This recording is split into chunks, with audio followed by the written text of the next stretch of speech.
206. 8. Choices and illusions: Israel and the historic choice.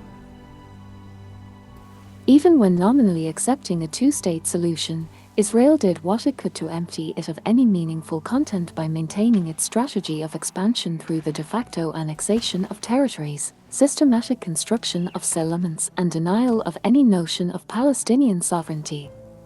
Although a two-state solution would not have been entirely just, it would have met the minimum requirements of Arab consensus if it had included the return of Jerusalem, the withdrawal of Israel to the 1967 borders in the West Bank and the Golan Heights, and the recognition of the right of return, with the vague phrase "a just settlement" of the refugee problem that became acceptable to the Palestinian official leadership.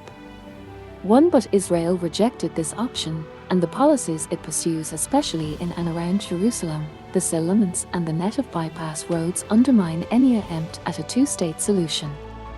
Negotiations on the two-state solution were reduced in scope and stripped of any content because the Palestinian National Liberation Movement lost the sources of power it once had, a reliance on popular struggle to change reality and influence Arab and global public opinion, coupled with political alignment with international blocs that no longer exist, the Socialist Bloc, or still exist in name only, the non-aligned movement.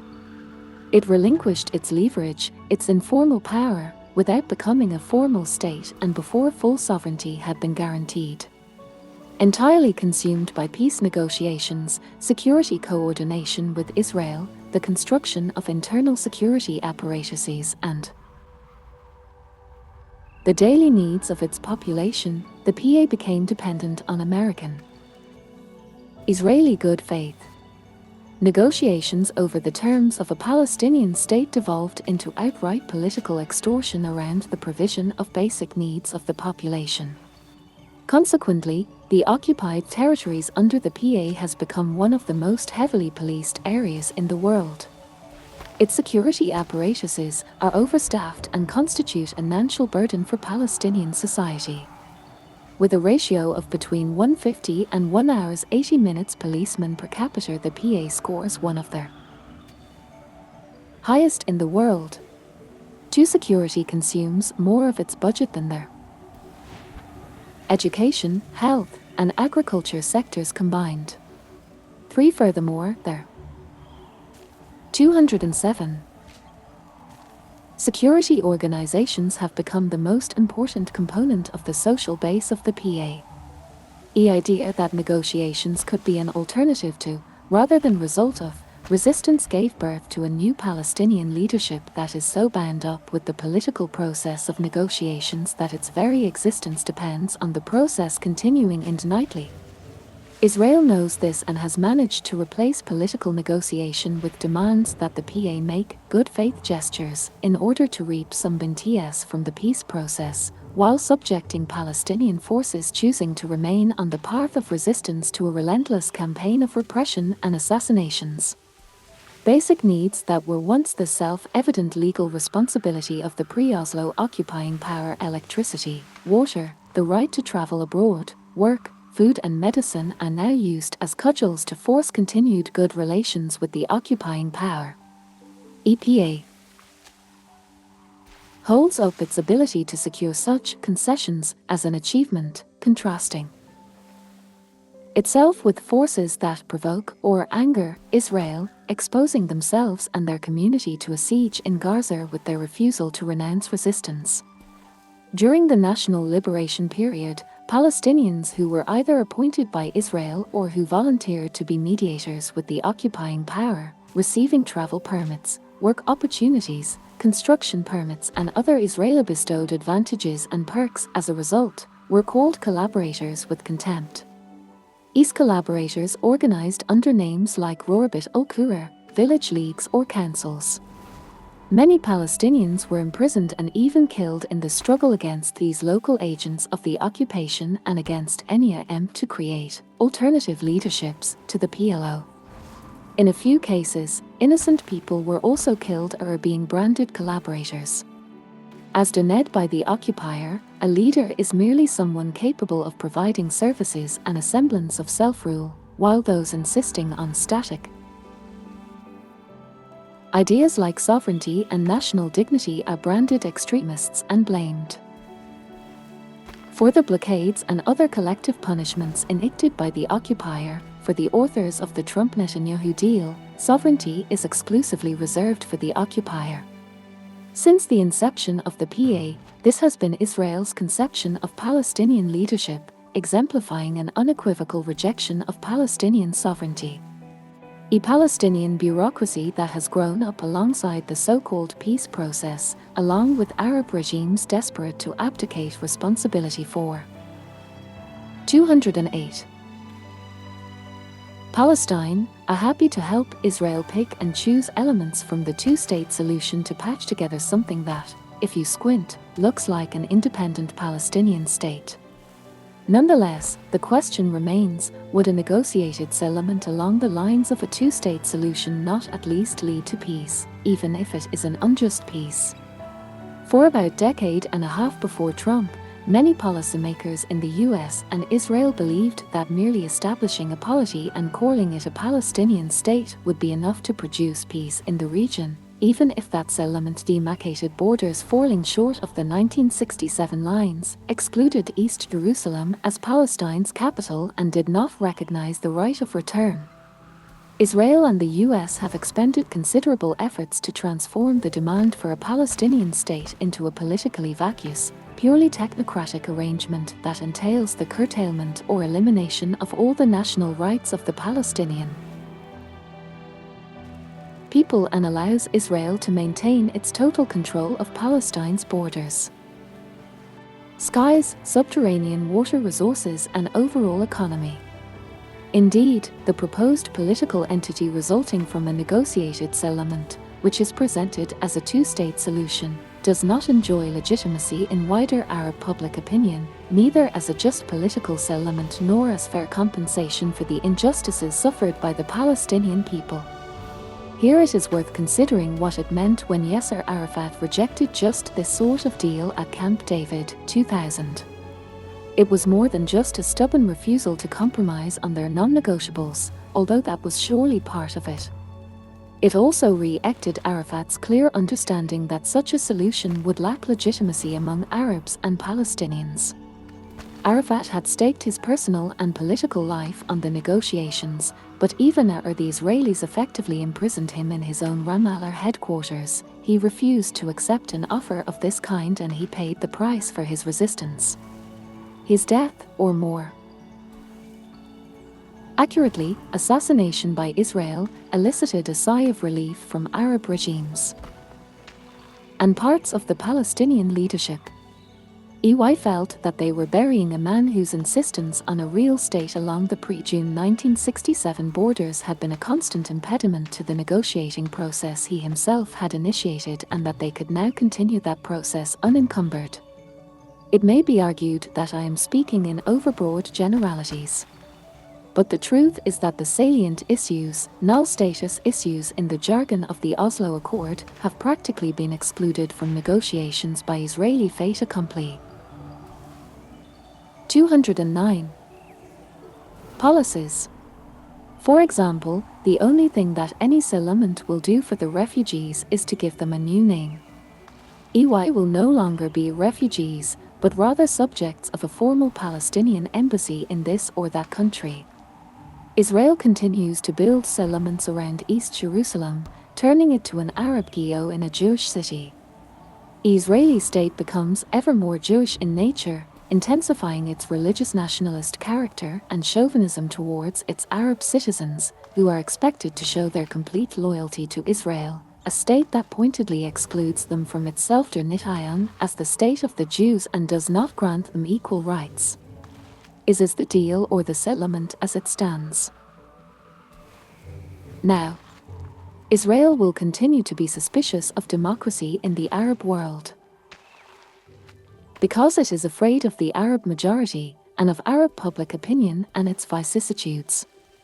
It does not relish the strategic uncertainty of annually waiting for election returns in another Arab country. Ideally, Arab countries should continue to obsessively calculate the implications of Israeli elections for themselves. If the question is one of legitimacy, only the Palestinian people have the power to legitimize any agreement. Instead, the settlement currently on offer is being pushed through by plying one Palestinian faction against others that have been excluded from or shunned negotiations for, one of which actually won elections in 2006. This kind of settlement is not only broadly illegitimate among Palestinians, but a source of internal strife. Mobilizing popular support behind such an agreement means starving, bombing and exhausting segments of the Palestinian population until they are no longer able to disagree. This coercive situation speaks of a lack of popular legitimacy. In terms of regional politics, support for a negotiated two-state settlement is produced through American hegemony and the connivance between regional axes of power. One regional power bloc or another will wave the injustice of the settlement like a bloody shirt in its own ballets. The anemic two-state settlement currently on the table has done little to change the Arab streets' infamous aversion to their peace process, or its lack of faith in Israel's claimed desire for a just peace or intention to relinquish their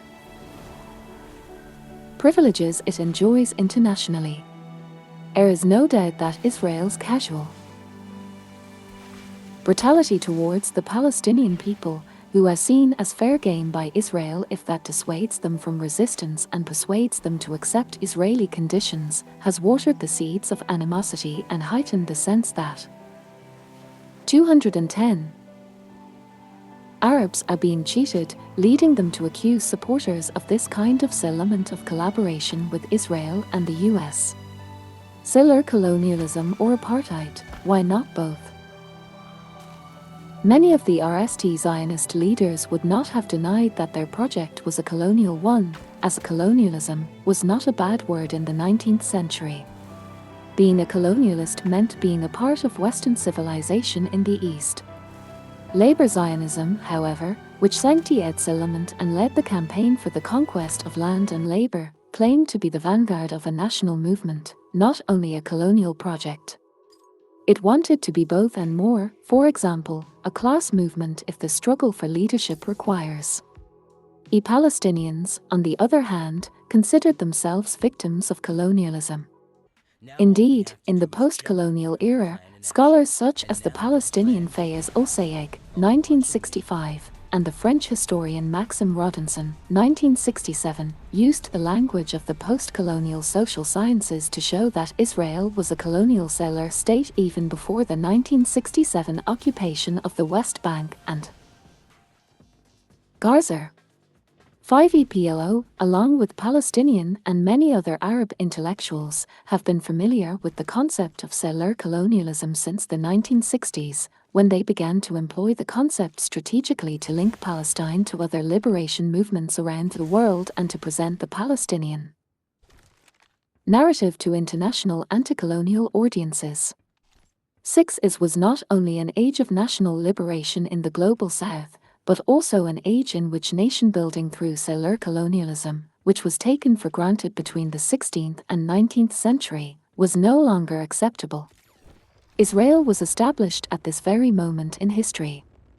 Sayegh identified the features of settler colonialism that apply to the Zionist project, but he also used the term apartheid to describe the Israeli state's relationship with the Palestinians who remained in Israel after 1948 and were granted Israeli citizenship. 7 At the time that Sayegh wrote, Israel maintained 2 separate legal systems, a civil system for Jewish citizens and a military system that governed the native Palestinian Arabs remaining under its jurisdiction. Martial law for Palestinians was officially led in 1966, less than a year before the West Bank and Gaza were occupied and military rule was imposed on another part of the Palestinian people. 211. A major difference between these populations was that while the Arabs in Israel, approximately 150,000 in 1949, had been granted citizenship and acquired formal civil and political rights within a settler colonial ethnocracy, the Palestinians in the West Bank and Gaza were never granted Israeli citizenship and lived under direct military rule without civil or political rights after 1967. Its difference cannot be ignored, as it produced different realities and different political strategies. Direct military occupation continued until the peace agreement with the PLO established self-rule under the PA. Bantustans, in South African terms. 8 So, Israeli settler colonialism RST created an ethnocracy or mass Palestinian displacement in 1948, followed by a military occupation in 1967, which was later converted into an apartheid regime. Both sets of conditions are products of a settler colonial project. It is interesting that the new generation of Palestinian researchers are reviving this earlier approach to Israel as settler colonialism, not in the literature of the PLO and the European radical law, but in peer-reviewed academic journals. Many of the scholars contributing to recent academic literature on settler colonialism refer to the works of Patrick Wolfe and Lorenzo Veracini. For Wolfe, the settler colonial concept is premised on the securing their obtaining and the maintaining of territory. 10 is also the impetus for the elimination of the natives. Territoriality is settler colonialism's specie. Irreducible element.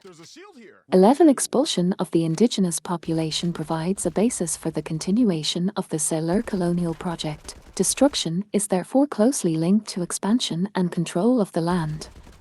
It is a structure rather than an event. 12 settler colonial state is engaged in an inclusive, land-centered project that coordinates a comprehensive range of agencies, from the metropolitan center to the frontier encampment, with a view to eliminating indigenous societies. 13.1 can only agree with this analytical description, and it corresponds with the analysis of the aforementioned scholars who described the Zionist project as settler colonialism long before Wolfe.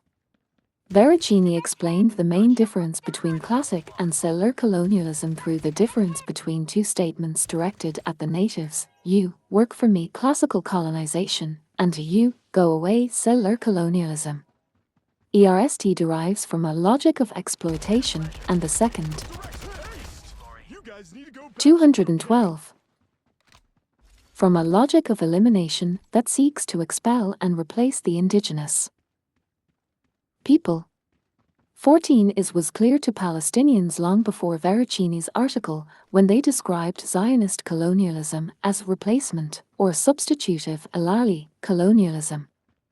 Zionist activists of the Second Aliyah wave of Jewish immigration to Palestine spoke loudly about the Judaization of land and labor and, as discussed in Part 1, did not hesitate to use the Hebrew expressions kibush ha'adama, conquest of land, and kibush ha'avuder, conquest of labor.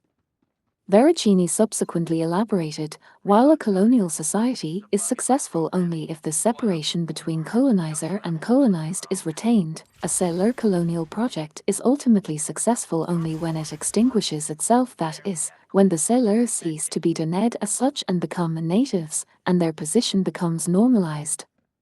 To succeed, a settler project must emancipate itself from external supervision and control, establish local sovereign political and cultural forms, terminate substantive indigenous autonomies, and tame a landscape once perceived as intractably alien. In other words, a settler colonial project that has successfully run its course is no longer settler colonial. 15 Veracini distinguished the successful Israeli settler colonialism between 1948 and 1967 from the failed project or 1967. Israeli Zionist settler colonialism was remarkably successful before 1967 and was largely unsuccessful thereafter. Indeed, if settler colonialism is about establishing legitimate claims to specie locations, Israel's occupation of the West Bank and Gaza ultimately has very little to show for over 40 years of unrestrained rule. 16 It may be right that Israel managed to establish local sovereign political and cultural forms, terminate substantive indigenous autonomies, and tame a landscape once perceived as intractably alien. It did or all succeed in building a nation, a Hebrew and Israeli Sabra culture, and a developed economy. But the Palestinians did not turn out to be the remnant community of an indigenous people. As a reminder, indigenous people make up 1% of the US population. Instead, they sustained and even further developed their national character and aspirations. Furthermore, as explained previously, Israel did not notify. 213. Moreover, Israel's relationship with the Palestinians who became its citizens was organized in accordance with settler colonial logic. According to the Israeli Citizenship Law 1952, Jewish citizens, including those born in Israel, obtain their citizenship by virtue of being Jews, as stated in the Law of Return 1950, which grants Israeli citizenship to every Jew in the world who immigrates to Israel. A law of return is not a regular statute, Ben-Gurion said when presenting it to the Knesset, but a foundational law of the state. He added that the Jewishness of the state does not stem from the fact of a Jewish majority population, but rather from its status as the state of the Jews wherever they are. 17. In contrast, the citizenship of the Arab citizens of Israel is granted at the discretion of the Jewish state. Citizenship was only offered to non-Jews who remained in place and had lived uninterruptedly under Israeli sovereignty between May 1948 and the date of the enactment of the citizenship law. This covered the 150,000 Palestinians who remained in Israel. It means that Jewish citizenship is derived from the essential 18 nature of the state, which nes itself as a state for every Jew in the world regardless of their place of birth or residence. While Arab citizenship is of different, incidental quality, it is not derived from the nature of a state explicitly founded. For the Jews, 19 Palestinians who lived during the war, even for a short time, and made it back to their homes 20 any time or May 1948, or were not present when the population census was held, were considered absentees despite being physically present. Such present absentees were denied citizenship, and the state had the right to confiscate their land.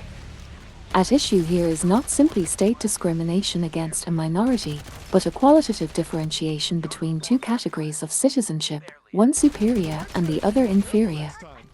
In this way, the settler colonial project was incorporated and inscribed in the state's legal edice. Its colonial core has been obscured by the granting of individual civil and political rights to Arab citizens, e.g., the right to vote, but it is readily observable in Israel's anti-Arab political culture, racist attitudes towards Arabs and daily discrimination in service provision, the focus of most parliamentary work of Arab Knesset members. It is plainly visible in the way the state deals with political protests by Arab citizens in Israel that express their Palestinian identity and in its land confiscation policies. In both of these cases, Israel treats its Arab citizens as adversaries, if not enemies. Here I am referring not to most appalling atrocities, like the 1956 214 massacre of Arab citizens in the village of Kafr Qasim, 21, which was akin to the massacres during the 1948 war, but of everyday repression like the use of live ammunition exclusively against demonstrations by Arab citizens. Israel's land confiscation process is an area where tiered citizenship is readily observable. It is a deliberate process that employs different justifications of the public good to transfer land seized from Arab citizens to the state for the purpose of building Jewish settlements, with the declared goal of creating and maintaining a Jewish majority in every district because a majority of Arab citizens in any district is considered a demographic and security threat and treated as such. Its Judaization policy is given the sterile name of development to make it more socially palatable. Mass confiscation of Arab land in the Galilee, the Negev and the Triangle 22 was the background for the original Land Day, the 30th of March 1976, when Arab citizens declared a general strike and launched an unprecedented wave of protests. A series of regressive laws emphasizing the Jewishness of the state have been passed since the mid-1990s in response to Palestinian attempts to counter Israel's discriminatory land seizures and usage with a strategy that takes citizenship seriously and carries it to its logical conclusion. A strategy focused on making Israel a state of equal citizenship, a state of all its citizens, which is wholly inconsistent with Zionism and the so-called essence of the modern Israeli state. A wave of nationalist legislation culminated in 2018 in a new basic law, which in the Israeli system has the status of a constitutional law titled Israel, the nation-state of the Jewish people. A law is ideological and declarative, but it also has some practical aspects. One of the declared aims of the framers of the law was to circumvent legal action by Arab citizens challenging discrimination on the basis of liberal rights upheld by the Supreme Court, which nevertheless adopts the discriminatory denition of Israel as a state of the Jews. Legislation sought to stem the extension of liberal rights and civil equality and limit the interpretative latitude of the Supreme Court, especially after the enactment of the 1992 Basic Law on Human Dignity and Liberty. One way the Jewish nation-state law limits the application of liberal rights is by enshrining Jewish settlement as a basic state value. A seventh clause of the law states, "A state views Jewish settlement as a national value and will act to encourage and promote its establishment and development." In other 215 words, the state is not only Jewish in character and in its essential nature, but it also has the right to build and develop exclusively Jewish settlements inside the state, a state that lacks defined borders. 23. I have previously written that, at face value, there is nothing new about this provision. Zionism, since even before 1948, has followed a policy of settlement in all of Palestine, through institutions such as the Jewish National Fund, the Jewish Agency, and the Israeli state itself. However, was not enshrined in a basic law, despite the enactment of land confiscation laws, so settlements did not become a constitutionally 40ed value. For example, settlement was undertaken on Miri, state lands, which the Israeli state saw itself to have inherited from the former ruling powers, by purchasing land, even if fraudulently, or by confiscation in the name of their public good, foreclosed military zones, streets, facilities, etc., before diverting the land for settlements at a later date. In the new law, settlement itself has become the public good by definition. Land can be confiscated for this purpose directly. Legislation does not consider the idea of developing Arab communities from villages and cities and strengthening or expanding them in the same law. 24. A nation-state law was also designed as a response to Arab citizens who applied for residence in Jewish settlements built on their village lands. Such applications were always rejected. One rejected applicant subsequently appealed to the Supreme Court, arguing that his rejection was indisputably a ground of discrimination, unjustly even in light of the proclaimed Jewishness of the state. 25. Jewish community settlements found various ways to deny Arab citizens residence regardless, but the Jewish nation-state law makes their efforts unnecessary insofar as it explicitly asserts the state's Jewish character and defends the right to discriminate.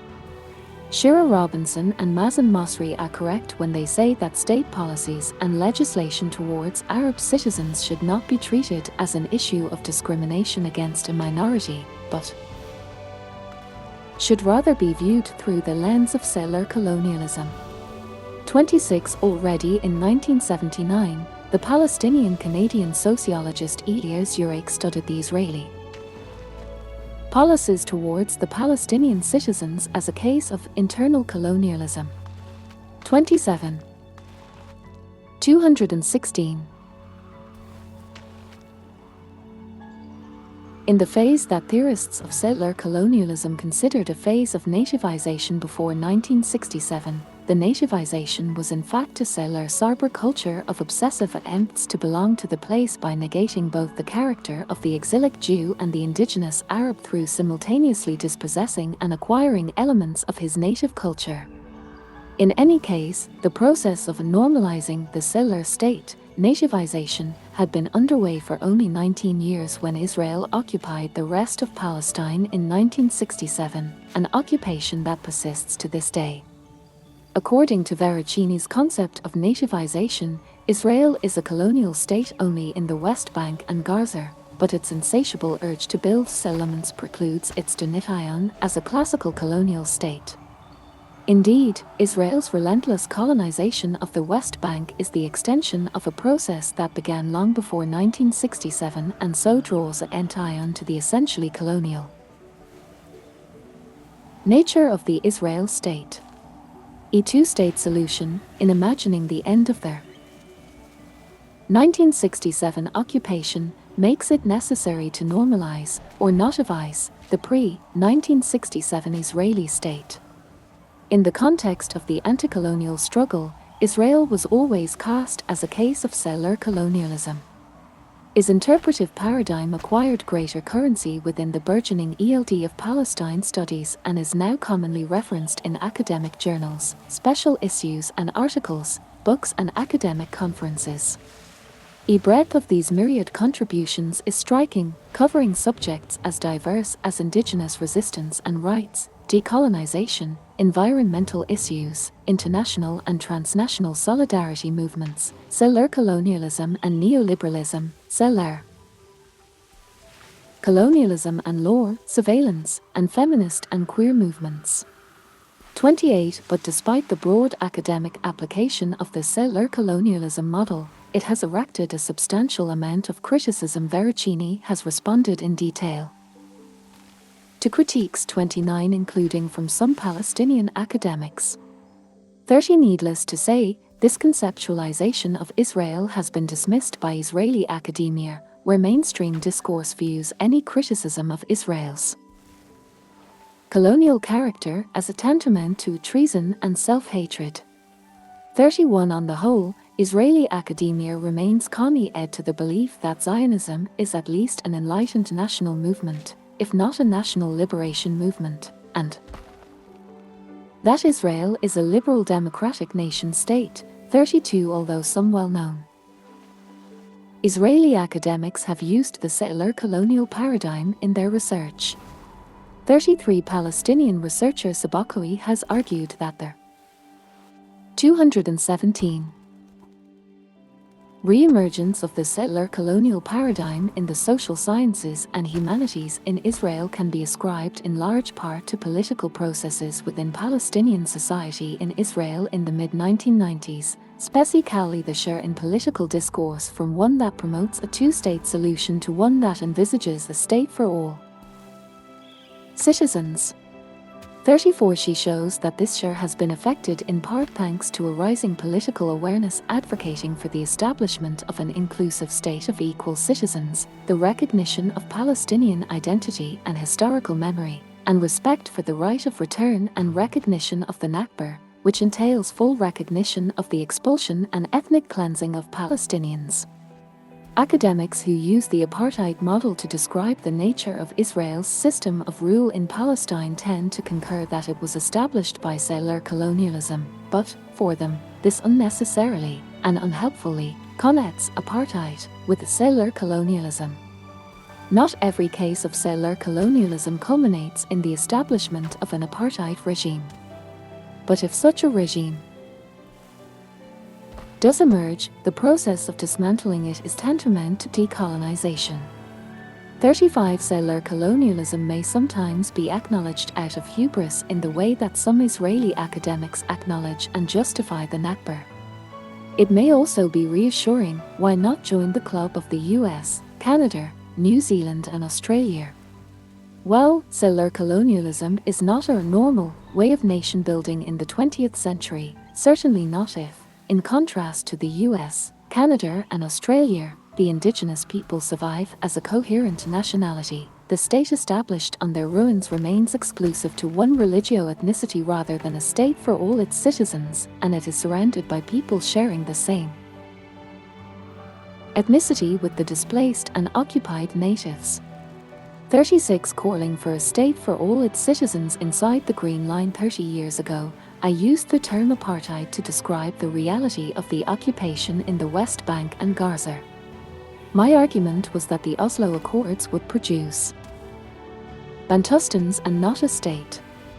37 Today, we have multiple Bantustans, the only difference between them and those of South Africa being that our Bantustans refuse to acknowledge their painful reality.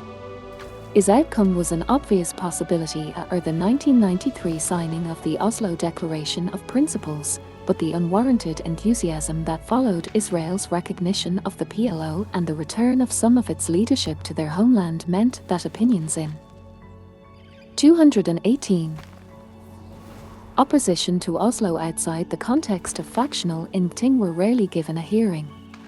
The apartheid character of Israeli rule became more obvious at the Oslo Accords for two reasons. First, the ethnic hierarchy inherent in the occupation became apparent, and second, the notion that this was a case of classic colonialism that would end with an Israeli withdrawal and the emergence of a new state was gradually exposed as an allusion to many Palestinians at the creation of the PA, which assumed the form of a Bantustan, and the intensification of Jewish settlement construction.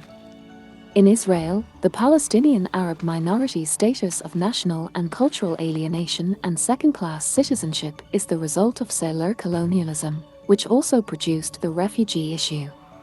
Without the expulsion of the refugees, the Palestinians would not have become a minority and strangers in their own land. Settler colonialism's policies in the part of Palestine occupied in 1967 produced an apartheid regime. From ethnocracy to apartheid.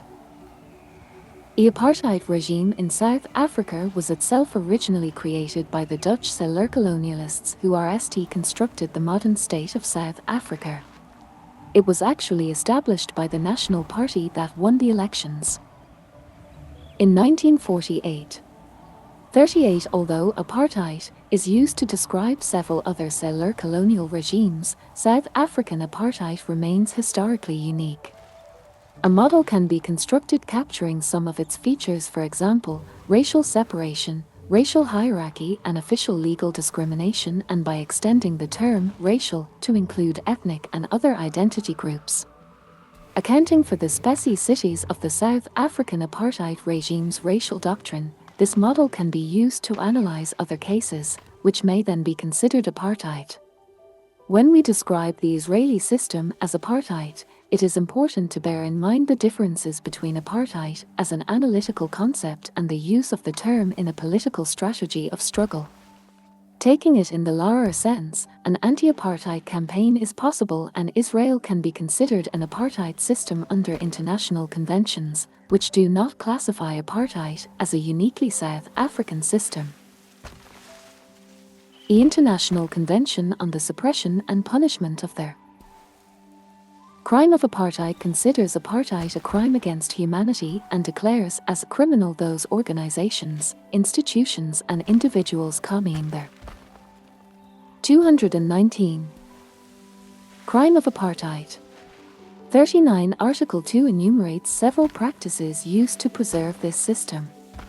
Most of them, like murder, torture and forced labor, are already deemed criminal with or without apartheid, but these may also do any the crime of apartheid itself, which shall include similar policies and practices of racial segregation and discrimination as practiced in Southern Africa. 40 Convention goes into more detail in Articles 2, B, C, and D. Deliberate imposition on a racial group or groups of living conditions calculated to cause its or their physical destruction in whole or in part, and any legislative measures and other measures calculated to prevent a racial group or groups from participation in the political, social, economic and cultural life of the country, and the deliberate creation of conditions preventing the full development of such a group or groups, in particular by denying to members of a racial group or groups basic human rights and freedoms, including the right to work, the right to form recognized trade unions, the right to education, the right to leave and to return to their country, the right to a nationality, the right to freedom of movement and residence, the right to freedom of opinion and expression, and the right to freedom of peaceful assembly and association, and any measures including legislative measures designed to divide the population along racial lines by the creation of separate reserves and GOS for the members of a racial group or groups, the prohibition of mixed marriages among members of various racial groups, the expropriation of landed property belonging to a racial group or groups or to members thereof. 41 Parenthetically, Israel did not sign the 1973 United Nations International Convention on the Suppression and Punishment of the Crime of Apartheid, and South Africa did not call for Israeli withdrawal from 1967 occupied territories. By January 1978, 14 new United Nations General Assembly resolutions against apartheid have gone on the books without the participation of Israel in any of the votes on grounds of a hypocrisy of Third World sponsors. 42 In 1972, South Africa opened its RST diplomatic mission in Tel Aviv, and the Israeli consulate in South Africa was upgraded to an embassy in 1974. Israeli-South African Chamber of Commerce that published the Israel South 220 AICA Trade Journal was founded that year in Tel Aviv. In 1975, South Africa reciprocated the embassy move. 43 In December 1977, an embargo stricter than the 1963 international arms embargo on the military of South Africa occurred when the Security Council issued Resolution 418, which stated that their acquisition of arms by South Africa constituted a threat to international security. As a result, it became an obligation that members of the United Nations stop the supply of weapons, ammunition, and equipment to South Africa. 44 days earlier, Moshe Dayan announced that South Africa was a good friend and that Israel would not leave her to the mercy of fate. 45 Nonetheless, Israel announced that it would abide by the embargo. However, its observation of the embargo would be subject to Israeli reading of the document and certainly excluding commitments made before the United Nations resolution. 46 East International Court of Justice included the crime of apartheid in its elaboration of the elements of crimes against humanity in Article 7(1)(j). 47 UN Convention on the Elimination of All Forms of Racial Discrimination has additionally explained what is meant by racial discrimination, classifying it as any distinction, exclusion, restriction or preference based on race, color, descent, or national or ethnic origin which has the purpose or effect of nullifying or impairing the recognition, enjoyment or exercise, on an equal footing, of human rights and fundamental freedoms in the political, economic, social, cultural or any other ELD of public life. 48 Israel's system of rule over the West Bank and Gaza and its explicit Judaization policy in Jerusalem, which is codified in law, meets most of the definitional criteria of the crime of apartheid. For example, attempts to reduce the number of Arab residents in Jerusalem rely on immigration and residency laws that consider native Palestinians born in the city as newly arrived immigrants who were granted residency when Israel occupied the city in 1967. Palestinian Jerusalemites may lose their residency status if they leave for 3 consecutive years in order to work abroad, for example, or if they move to one of the villages around the city and are being priced out by high urban rents. Even the South African apartheid regime was not so creative in its discriminatory 221 policymaking as to treat the natives as strangers and the strangers as landlords. 49 A question of whether the colonized want to free themselves from this regime by struggling for equal citizenship in one state or self-rule in a separate state is irrelevant to the question of whether the political system of governance is an apartheid system. Equally irrelevant is the government's justification for the measures, whether they are instituted to ensure the security of the ruling ethnicity or secure its superiority.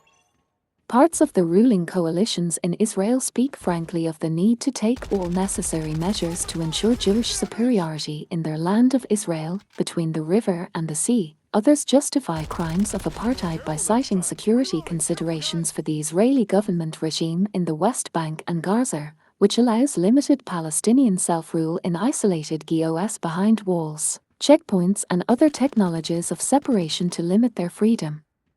Israeli system thus meets the core definitional elements of ethnicity. Based rule within a constructed hierarchy of superior and inferior ethnicities. Subjugating two peoples to one system of power and one economy while preserving legal separation via two distinct systems of rights. Since the term apartheid was coined in Afrikaans, the language of the settlers in South Africa, it seems that the settler colonialist system in Israel, which combines conquest, displacement, expropriation and the requisition of land and space, be known by its Hebrew terms, a system of kibush and nishal, understood in Hebrew to mean direct occupation and other forms of conquest, conscation of land which includes the displacement of natives, forced settlement, the negation of the identity of places, Judaization. In seeking to establish the settler colonial character of the Israeli state and the creation of an apartheid-like system, it is essential to recognize its distinct features and even to acknowledge its exceptionalism. A distinction will be briefly examined here and illustrated through comparison with South Africa and French colonialism in Algeria. First, there is no sense in denying the success of the construction of a Jewish Israeli nationality that does not include the native people. French settlers in Algeria didn't engage in such a project while the South African whites became a part of one South African nation. Arabs who are convinced of this realistic position will be surprised to discover that this nationality is 222. Denied by Israel itself, which insists it is the embodiment of a global Jewish nation. Second, as in the case of Algeria and South Africa, the native population did not become an indigenous people asking for cultural rights and compensation, but instead continued to develop their national character and national aspirations as Palestinian Arabs. Third, unlike apartheid South Africa, the Palestinian population in the occupied territories is not separated from Jews within the framework of one citizenship. That is, they do not share Israeli citizenship and, although they live under the same regime, are not considered part of the state. In contrast, South African blacks were citizens, separated from white citizens by different systems of rights and duties. 50. Moreover, international and Arab approaches to the West Bank and Gaza Strip treat them as occupied areas. However, unlike the case of the French in occupied Algeria, total separation and Palestinian sovereignty is made impossible by aggressive settlement construction and other integration measures, i.e., by settler colonialism itself. In addition, the settlers in Palestine have no mother country to return to, unless we consider the 1967 occupation as the only settler colonial project and Israel proper, within its 1949 borders, to be the settlers' mother country, forging that 1949 Israel was already a settler state. Is the approach of the two-state solution, which Israel has rejected and made impossible. Fourth, the geographical proximity between colonizer and colonized in the West Bank and the Gaza Strip is more reminiscent of South African apartheid than an overseas colony. At the same time, the kibush regime is a system of racist separation characterized by two separate legal systems under the same Israeli sovereignty. Like Israel, French settler colonialism settlement policies in Algeria were extensive.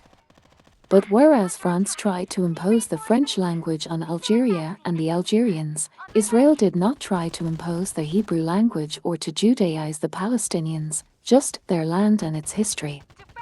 Nor did Israel legally annex the occupied territories, with the exception of Jerusalem and the Golan Heights, though it continues to build Jewish settlements everywhere.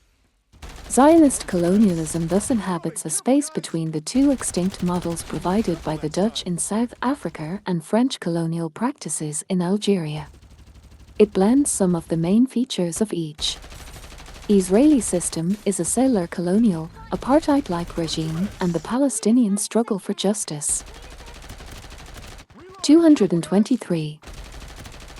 Can certainly invoke the internationally recognized Convention Against Apartheid mentioned above. More and more human rights organizations, including American and Israeli groups, are in fact using the term apartheid to describe Israeli rule over the Palestinians in the West Bank and Gaza.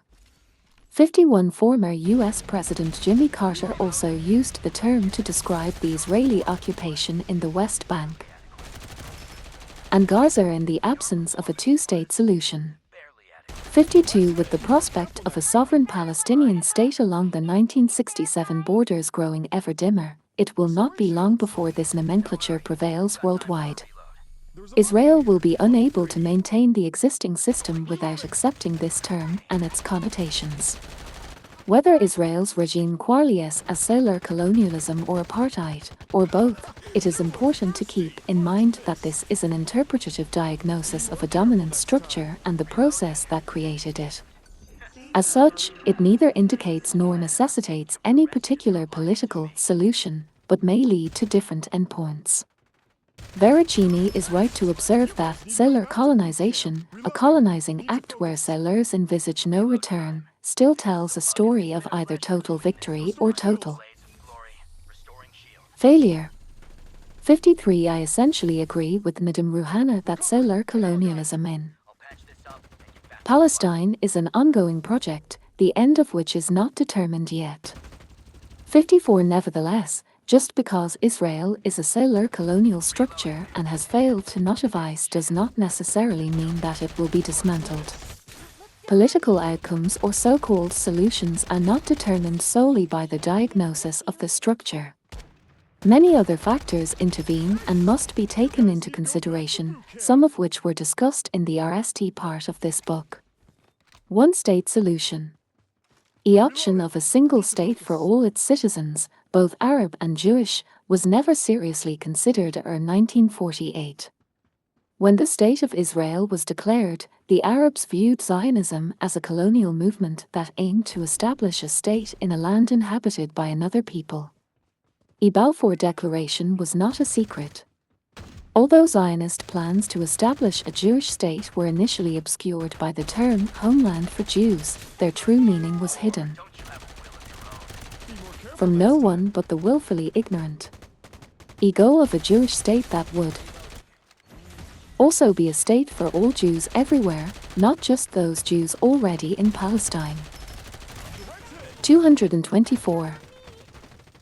Precluded and still precludes any serious discussion of shared equal citizenship.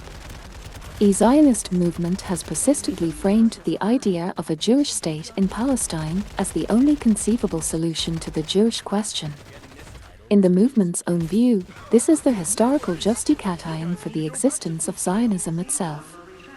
A Jewish state was the raison d'etre of the Zionist movement since its inception in the diaspora, when the Balfour Declaration and the settlement project itself were still no more than a distant dream. Zionism never formulated a program for a political entity in which Arabs and Jews would live side by side, with two brief exceptions. ERST was articulated by thinkers influenced by the cultural Zionism of Asher Ginsburg, 1856–1927, known by his Hebrew name Ahad Haram, who took the distinction between homeland and state seriously. The second grew out of movements like Has Homer Hatzer in the 1930s, which was a socialist Zionist movement that was both deeply involved in the colonial settlement project in Palestine and practiced socialism in the kibbutzim. With the consolidation of the State of Israel, it is foolish to believe that Zionism or any of its strands or Israel and any of its major political social movements will accept a single democratic state for both people as a framework for a solution today. Yet equal citizenship is the key to coexistence in one state without Zionist hegemony, and it also offers an alternative to the Jewish population, who will need to be convinced that there is no need for an exclusivist Jewish state. What I am talking about here is legitimizing the Jewish presence and Jewish polity in Palestine through shared equal citizenship and the recognition of the national character of the Jewish population in Israel. It is necessary not only as a message of coexistence, but, more importantly, for the self-understanding of any Palestinian liberation movement and for a better understanding of Israel. When the single-state framework was proposed in the past, for example by Fatah at the end of the 1960s, 55, it was perceived by Israelis as the latest iteration of the call for Israel's demise. A one-state solution was ought again by the PLO as a program for a democratic secular state that would guarantee total equality of rights between the inhabitants of the country, Muslims, Christians and Jews. Only religious and not national affiliations were named. Unfortunately, no path was articulated to enable Jewish-Arab collaboration to transform the idea into a practical political program.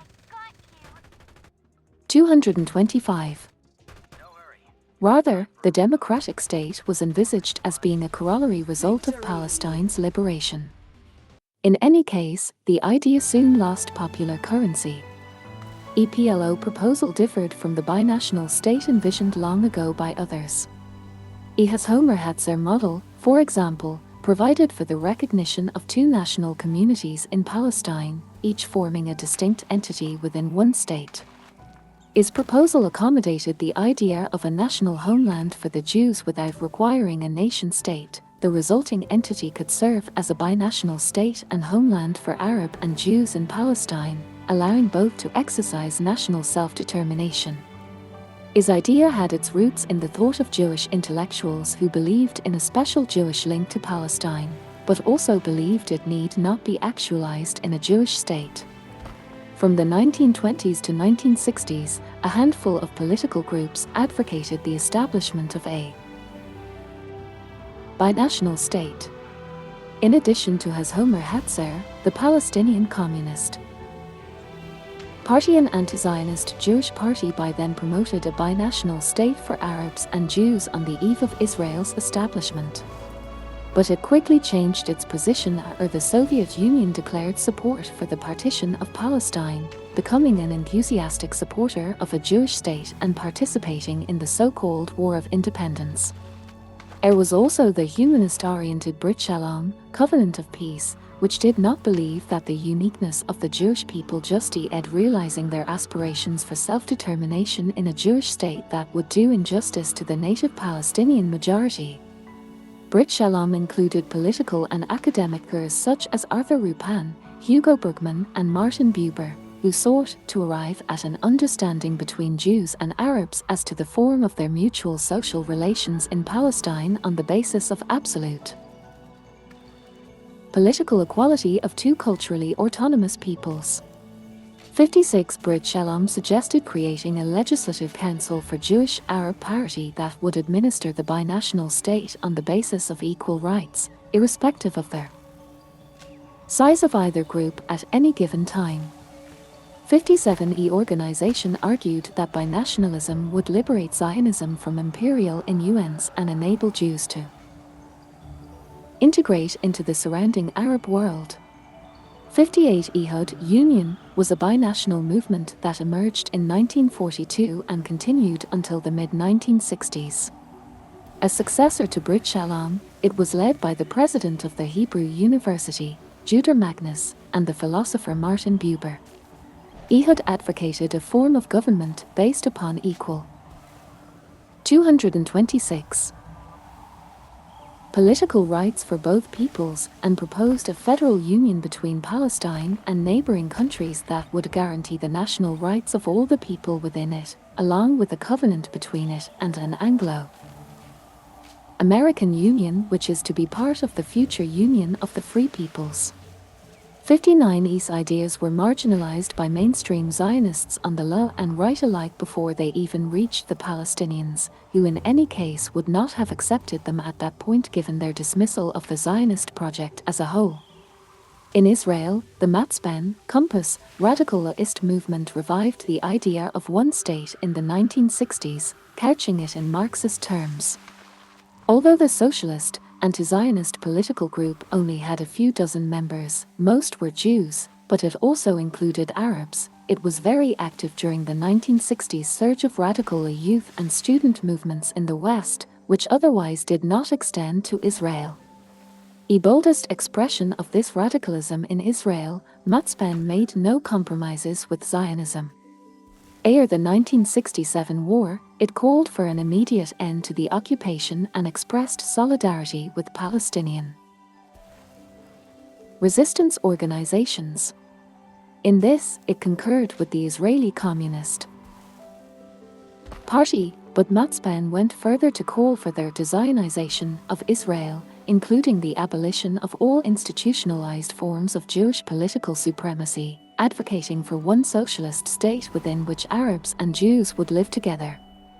Matzpen spread bold, revolutionary ideas in a nationalist, militarist society, but it remained a small, marginal group prone to factionalism. I myself returned to the idea of a binational state in an interview with Race and Class in 1995, as it was clear for me that the Oslo Agreement would not lead to a meaningful two-state solution but to Bantustanization instead. 60. A spate of recent academic books and articles 61 addressing the subject of the binational state in Palestine have triggered a lively debate, and new grassroots activism on the issue has also emerged, for example the One Democratic State Campaign, 62 Association for One Democratic State in Israel-Palestine 63 and the One State Foundation. 64 There is also a new talk of political confederation. 65 In the aftermath of apartheid, South Africans rejected the idea of distinct nations in favor of a multicultural, multilingual, multireligious and 227 multi-ethnic nation-state with undifferentiated citizenship. In Palestine, there are already two distinct national communities with different national aspirations. While binationalism may therefore seem closer to the status quo, it is not politically realistic given the current balance of power within Palestine, in the sense that it is not perceived as a possible solution in current negotiations. In South Africa, the African National Congress, ANC, made equal citizenship within a multicultural state a central plank of its political platform. The ANC represented a majority of the population, which had been systematically deprived of civil and political rights within one state and was largely without separatist national aspirations. In contrast, the Palestinian National Liberation Movement was primarily a movement of refugees. When the PLO was established, most Palestinians did not live under the rule of their colonizing state. It did not recognize the State of Israel, let alone demand equal rights within it. Whereas the PLO initially called for the full liberation of Palestine from that occupying state, since the mid-1970s, it has gradually orientated itself towards the idea of a specifically Palestinian nation-state in the parts of Palestine occupied in 1967. ERST and Second Intifadas in Gaza and the West Bank were uprisings or revolts against occupation, not demonstrations for equal civil and political rights in one state, and the same is true of the May 2021 protests against occupation policies and settler activity in Jerusalem. No serious Palestinian political force has adopted as its aim the establishment of a single state incorporating both Jewish Israeli and Palestinian Arab nationalities. Even if it had, Israel is unlikely to entertain such a proposal today in negotiations, which remain the sole focus of the Palestinian leadership's political strategy. Notwithstanding other disagreements, groups across the entire Palestinian Political spectrum: right, Islamist, nationalist favor an independent Palestinian state. Even so, the fact that a binational state has only recently been suggested by Palestinian Democrats does not make it any less serious or unworthy of discussion. Quite the opposite. Moreover, I see no great ideological or structural obstacles to such a solution among Palestinians. It is in the interest of the Palestinian people to put forward a democratic program that includes the right of return and retains other inalienable Palestinian rights, while also providing a rational and just alternative to Jewish Israelis. 228.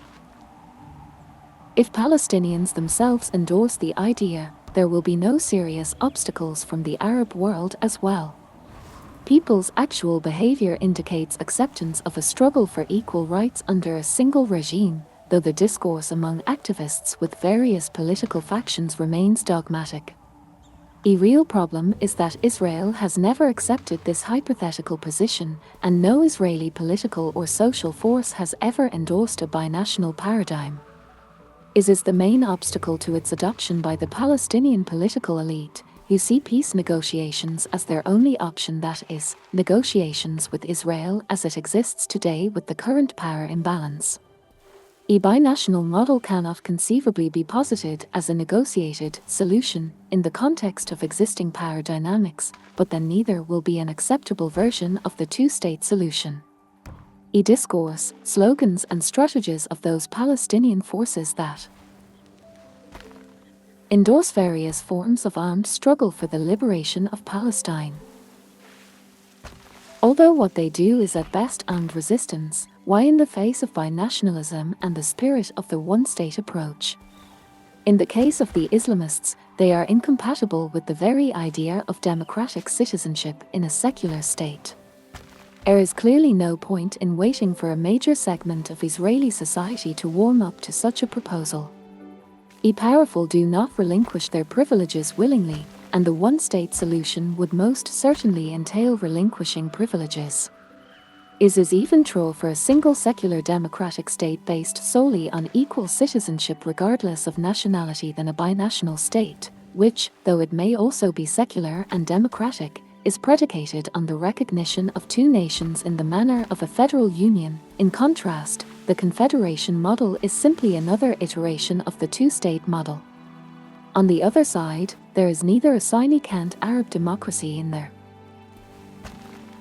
region presenting an attractive alternative political model nor an Arab state dedicated to the welfare of all its citizens regardless of their religious or ethnic origins. A sole example so far is Tunisia, which is a relatively homogeneous country in ethnicity and religion, and yet still shows signs of instability.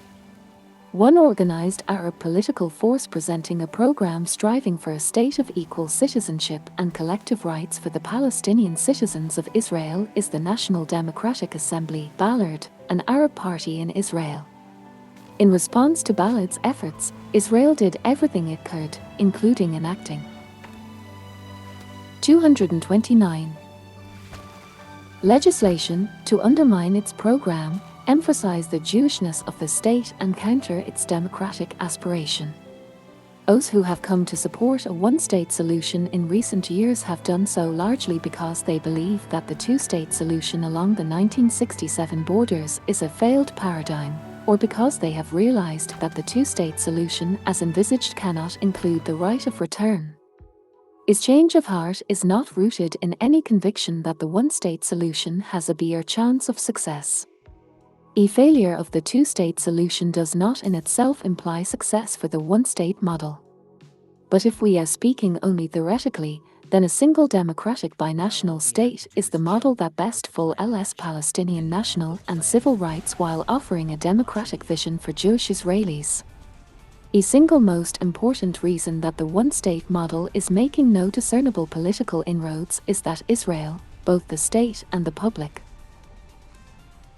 dismisses it, and there is no serious Jewish movement that can argue for it in the arena of public opinion. On the contrary, liberal and laist Zionist forces make apocalyptic warnings about the possible consequences of retaining control of areas like Gaza that are densely packed with Palestinians. In this framing, a one-state solution is portrayed as a grave danger and a threat, which can only be averted by swallowing the bitter pill of the two-state solution. This type of rhetoric on the so-called Zionist law is not exactly a ringing endorsement of one state. Officially, fearing that natural developments on their ground will lead inexorably to an apartheid-like, one-state reality. 66 Israel favors a nominal two-state solution, the official position since the Sharon government, despite several attempts by Netanyahu, and currently Naftali Bennett, to drop even the idea of a nominal Palestinian state.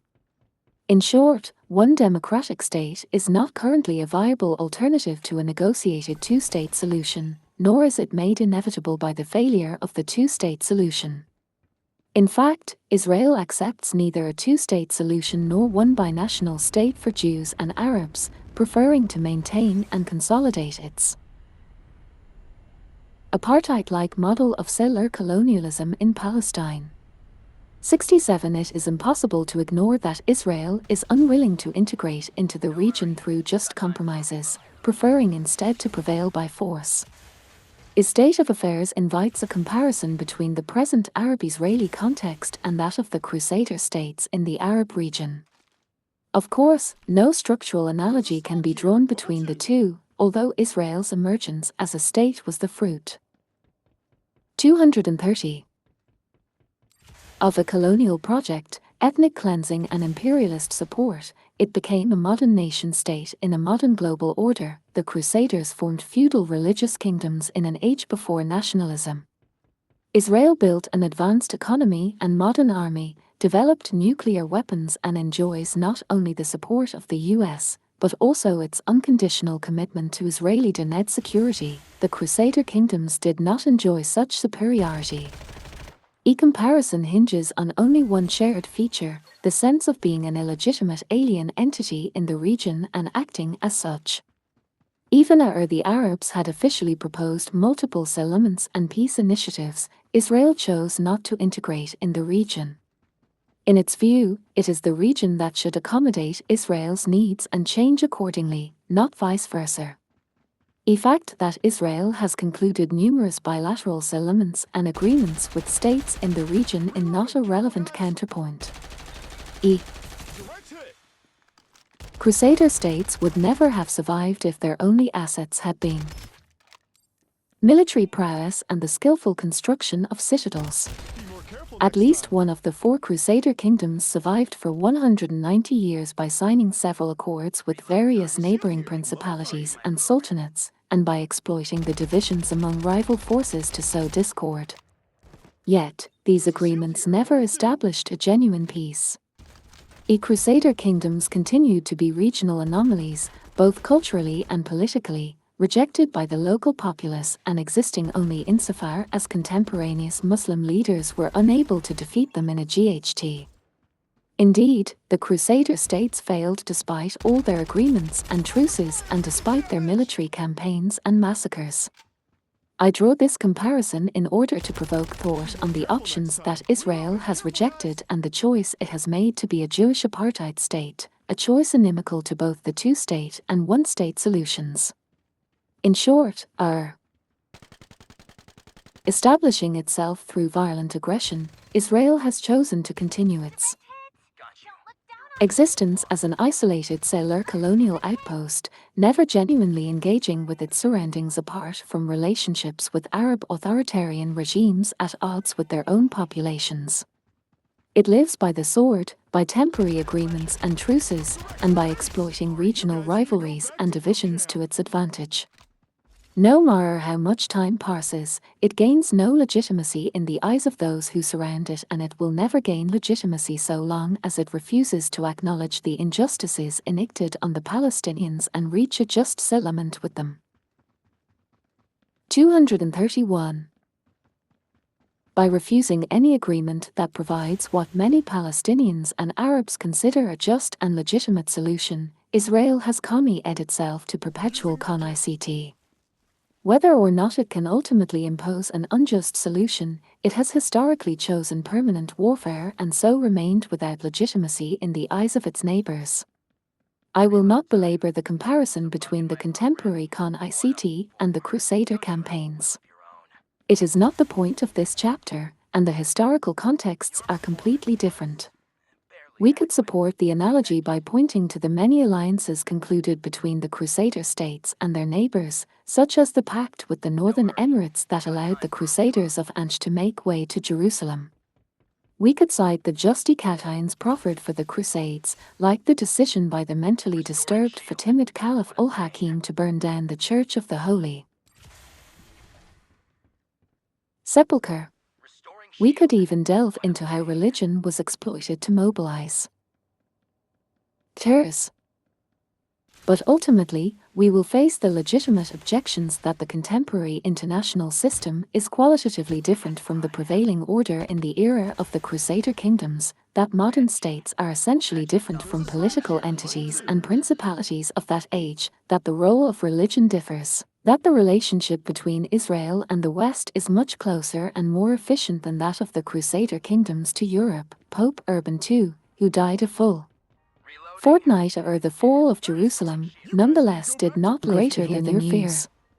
And, of course, there is the role of technology and science present as apogee. The point is that in the past this region saw kingdoms alienated from their surroundings, established by conquest and so led not by integrating in the region, but by ensconcing themselves in isolated citadels and exploiting rivalries between local political entities.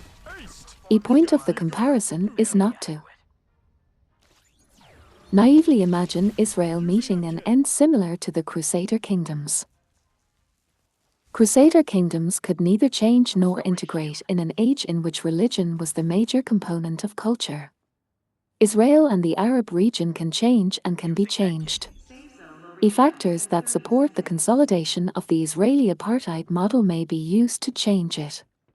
By rejecting all potential solutions with any legitimacy, Israel has chosen to remain behind its walls, surviving by means of coercive deterrence and by taking advantage of intra-Arab disputes, both between regimes and between despotic regimes and their peoples. 232 is might be a permanent situation. Even today, this choice is deeply entrenched among the Israeli public. It relies on the position of strength provided by Israel's unhealthy relationship with the United States, a bilateral relationship without parallel in modern times. Israel thus seems unlikely to accept either a one- or two-state solution anytime soon. And while the Palestinians will keep rejecting unjust settlements, they will also need to propose a solid democratic program for Jews and Arabs. It is a form of resistance that will achieve partial but important gains and prevent further normalization of this apartheid-settler colonialism. To do this, Palestinians need a long-term resistance strategy that includes democratic forces inside and outside the region. It is a long struggle that must be managed correctly. Time is not necessarily on Israel's side. One of the most important lessons of the past 70 years is that time is on the side of whoever makes the best use of it.